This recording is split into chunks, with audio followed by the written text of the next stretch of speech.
ये class 12th student exercise है आपका 6.2 ना। बहुत आसान तरीके से आपको ये समझाया जाएगा और काफ़ी इंपॉर्टेंट होते हैं क्वेश्चन इंक्रीजिंग डिक्रीजिंग वाला। तो थ्योरी बताई गई है। तो देखिए question number 1, show that the function given by f x equal to 3x plus 17 is increasing on are.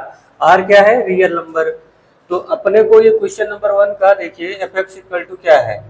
3x plus 17। Now we have to prove that this is a increasing function. तो आपको बताया है कि जब इसका first derivative positive आएगा तब होता है इंक्रीजिंग। ठीक है, तो केवल शो करना है इसको। तो एफ डैश एक्स निकालिए, डेरिवेशन तो आपको बहुत बताया गया है। तो 3x का डिफरेंशिएशन क्या आएगा? 3 और 17 का होगा 0, तो ओवरऑल 3 जो कि है positive. So this is increasing, this is, मैं बस शॉर्ट में बता दे रहा हूँ, this is increasing for all. इसको बोलते हैं for all are.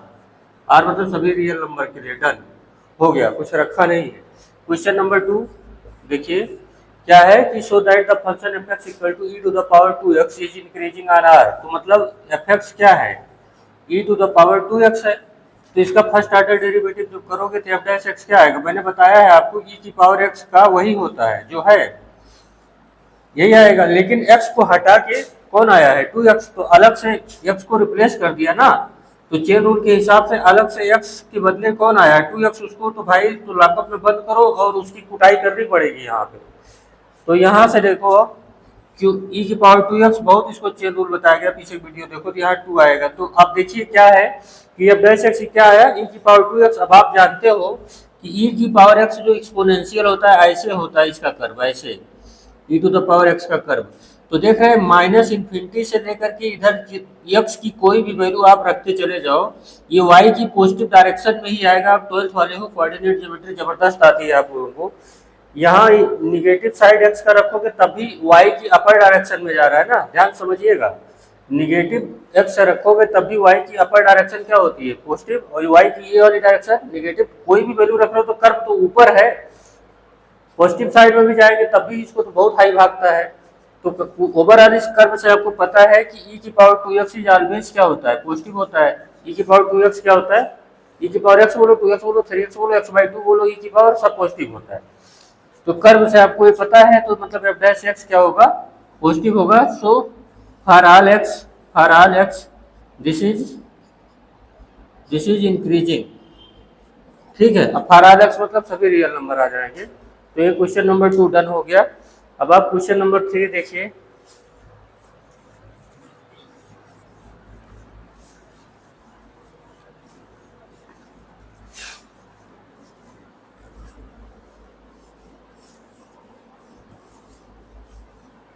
Question number 3 है f x equal to sine x.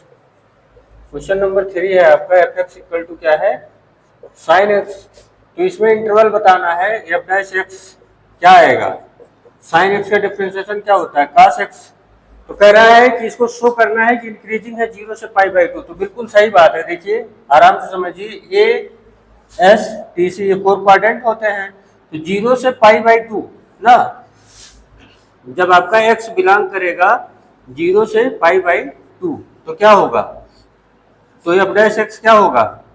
जब x 0 से π/2 रहेगा तो cos x तो इसी में रहेगा, 0 से π/2 में फर्स्ट में ही तो रहेगा। तो cos x क्या होगा? पॉजिटिव होगा। तो पॉजिटिव होगा तो ये क्या हो गया? इंक्रीजिंग। ये लिखना, इतना लिख देना कि first quadrant cos x is always positive, so this is a increasing function. हो गया। और सेकंड वाला देखो, सेकंड पार्ट क्या है? अब π/2 से अगर पाई में आएंगे तो ये क्या हो गया? सेकंड क्वाड्रेंट हो गया। जब x आपका बिलोंग करेगा π/2 से पाई, तो ये जो है cos x क्या होगा? इसमें cos x हो जाएगा निगेटिव।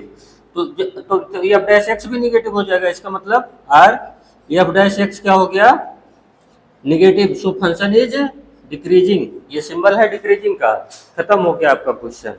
अब आप क्वेश्चन नंबर 4 पे आ जाइए। इंटरवल बताना है, एफ एक्स आपको गिवन है।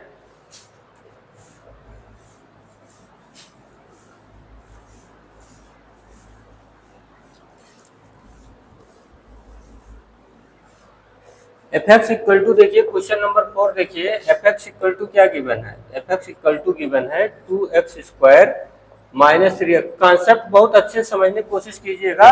अब की बार इसमें अपने को इंटरवल निकालना है। तो इंटरवल निकालते टाइम क्या करते हैं, हम आपको बताया है कि सबसे पहले एफ डैश एक्स निकाल लो।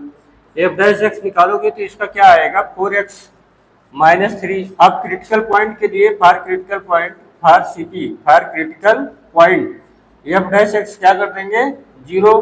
तो 4x-3 इक्वल टू क्या हो जाएगा, 0। तो यहाँ x क्या मिलेगा, 3/4। क्लियर है। इसको यूं भी लिख सकते हैं, 4 कॉमन करके x-3/4। इसको चाहे जैसे करो। अब ये नंबर लाइन बना दीजिए, यहाँ पे कर दीजिए 3/4। 3/4 से अगर आप ज्यादा रखोगे x को, जैसे 5 रख दो, तो ये क्या आएगा, पॉजिटिव आएगा। भाई देखिए, 3 नंबर लाइन पे राइट हैंड साइड पॉजिटिव को दिखाता है, लेफ्ट हैंड साइड निगेटिव को दिखाता है। इधर 3/4 से कोई एक नंबर आप चाहे जो ले लो, बड़ा लीजिएगा। फ्रैक्शन लोगे तो नानी माई याद आएंगी, थोड़ा आपको दिक्कत होगी। +10 ले लीजिए, तो 10 से इसको माइनस करो तो पॉजिटिव आएगा। एक जन पे पॉजिटिव आ गया तो इसका मतलब है कि इधर की पूरी फील्ड पॉजिटिव है। और एक कोई नंबर इसके लेफ्ट हैंड साइड में ले लीजिए, चलिए -5 ले लीजिए, तो ये माइनस ये भी है, माइनस ये भी, तो ओवरऑल हो जाएगा नेगेटिव, तो ये नेगेटिव हो गया। जब जो फील्ड प्लस वाली है वो इंक्रीजिंग की है, और जो फील्ड माइनस वाली है वो डिक्रीजिंग की। इसकी जो लेंथ है इनफाइनाइट भागती है, ये पूंछ जो है इसकी। तो इन क्या लिखना है, इंटरवल पहले इंक्रीजिंग का लिखना है। तो इंक्रीजिंग के लिए देखिए 3/4 से लेकर के इन्फिनिटी तक। अच्छा, ये ध्यान दीजिएगा, क्रिटिकल पॉइंट और इन्फिनिटी पे हमेशा ओपन इंटरवल ही रहेगा। क्रिटिकल पॉइंट और इन्फिनिटी कोई पकड़ नहीं सकता इन्फिनिटी को, कितना भी कोशिश कीजिएगा। और डिक्रीजिंग के लिए आपका होगा इंटरवल -इन्फिनिटी, मिनिमम से स्टार्ट करेंगे। -इन्फिनिटी सबसे छोटा होगा, जितने ज्यादा नेगेटिव उतने ज्यादा छोटा। तो -इन्फिनिटी से लेकर के 3/4 तक ये आपका डिक्रीजिंग का हो गया। बस अब इसके आगे आपको कल बताया जाएगा।